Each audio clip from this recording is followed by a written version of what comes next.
The Phoenix Suns have just won their 10th straight game after a win last night against the San Antonio Spurs, and this streak that the team is currently on is proving to me and the rest of the NBA world just how talented this team is, as there have been many fantastic performances while the team has been missing many key pieces to their roster. Phoenix is still the only team with single-digit losses in the NBA and continues to display why they deserve to have the best record in the league, and with this win, Monty Williams, the Suns head coach, has clinched his first ever spot as the coach of Team LeBron in this year's All-Star game. A well-deserved accolade for Monty for what he's been able to achieve with this Suns team. During last night's win against the Spurs, the Suns were able to claw back from a 12-point deficit heading into the fourth and was eventually led by two back-to-back incredibly clutch threes from Devin Booker late in the game to inevitably seal the game for the Suns. This game featured massive performances from the starting lineup, who all stepped up big, with another game that featured many key players out with injuries.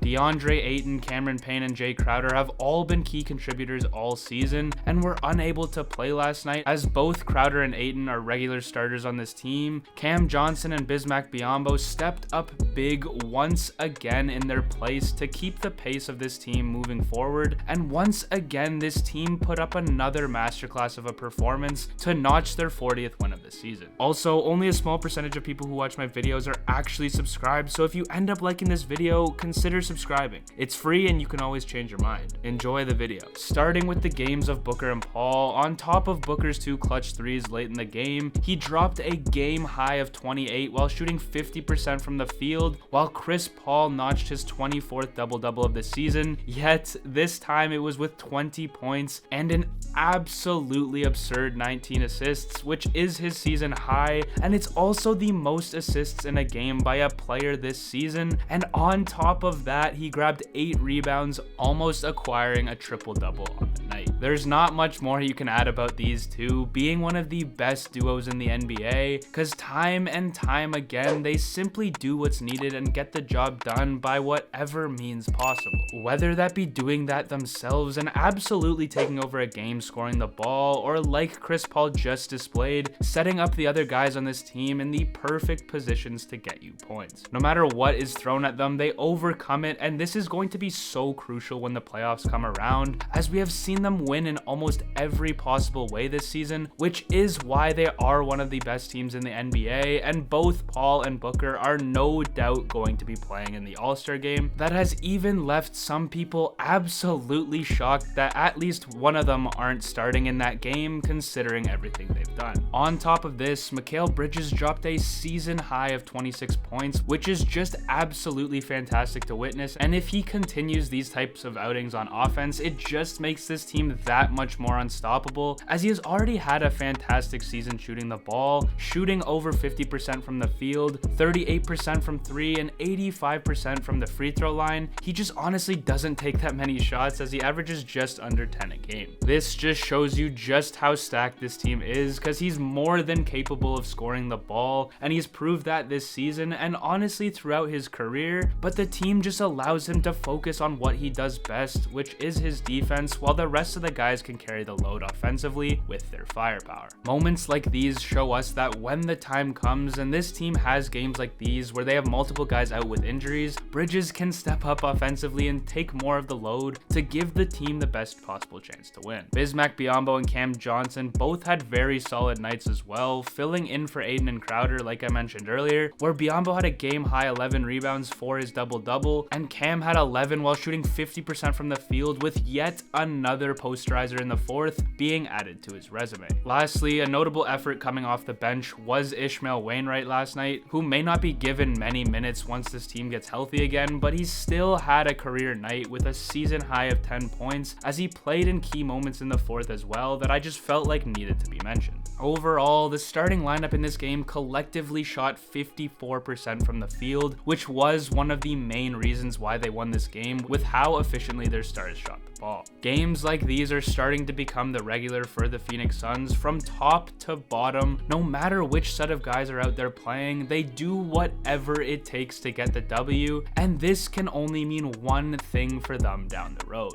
As the season nears its end and we start talking about playoff basketball, the Phoenix Suns will have a strong chance of holding their #1 seed, which means the potential ability to have home court advantage in the playoffs. Yet, hopefully for Suns fans, that also comes with the team being near 100%, because when guys like Ayton, who play such a large role on this team, start to come back, there are going to be less and less ways to exploit the weaknesses on this team, if there were any to begin with. On top of that, with all of these injuries, it has allowed guys with smaller roles to show out and has now led to the increased amount of depth this team can throw out there behind one of the best starting lineups in the entire NBA. This team can no doubt produce wins, being the #1 team in the NBA right now, currently on a 10-game win streak, and it's going to be very interesting to see if they make any moves as we head towards the trade deadline, which is just over a week away. I highly doubt they're going to do anything just because of how complete this team has been, with injuries being the only key issue this team has really had. But there is one thing that is certain about this team, and that's that their success relies heavily on their 36-year-old starting point guard, so there's an odd chance the team could trade some younger pieces off their depth for a player to help them win now. Being one of the best playmakers the NBA has ever seen, Paul has become the leader of this relatively young squad and completely turned everything around once he arrived. But as he gets older, the window for this team to win will no doubt shrink, as this could very well be his last strong season in the NBA. He can most definitely prove me wrong about that statement next season, but right now,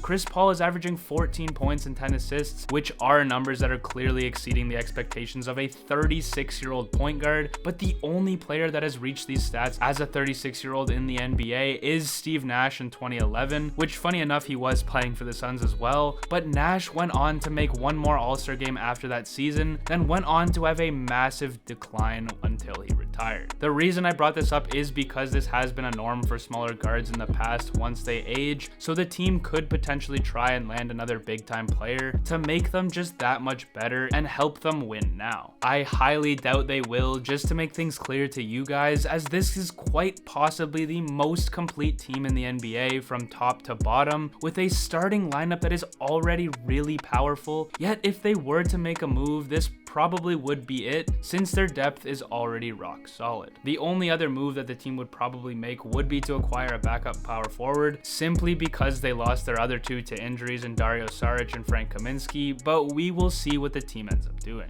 As honestly, they've proven to almost everybody that they can do pretty much anything that is expected out of them, already holding 2 double-digit win streaks to their belts that has shown us weeks of nothing but domination from the Suns, a big three that is up there with the best of them in the NBA, consisting of a perfectly well-rounded trio of Ayton, Booker, and CP3, where Ayton is the anchor both offensively and defensively in the paint, while also being one of the best rebounders and pick-and-roll players in the NBA, paired up with one of the most lethal scorers in the NBA who's still got so much left to prove and has shown that he can do it on the brightest of stages. And then to tie it all together and elevate both of their games to that next level we've never seen before, they have one of the greatest playmakers in NBA history. These three themselves are going to be considered one of the most slept on trios the NBA has ever seen, and I know they're going to have something special in store for the playoffs. You add all of that to the fact that the team has one of the best lockdown defenders next to them in Mikal Bridges, years of experience, and even the experience of making it to the finals last year, and to top it all off, one of the best bench units in the NBA that has recently been making very solid additions to this unit as well. You can definitely say that they are poised to make another run at the title this year, and honestly, I don't think the chances have been better for this team. That's going to be all for today's video. As always, if you enjoyed, be sure to hit that like button as it helps the video get shared along YouTube's algorithm, and subscribe to my channel if you want to see more videos like this one that I will be posting multiple times per week.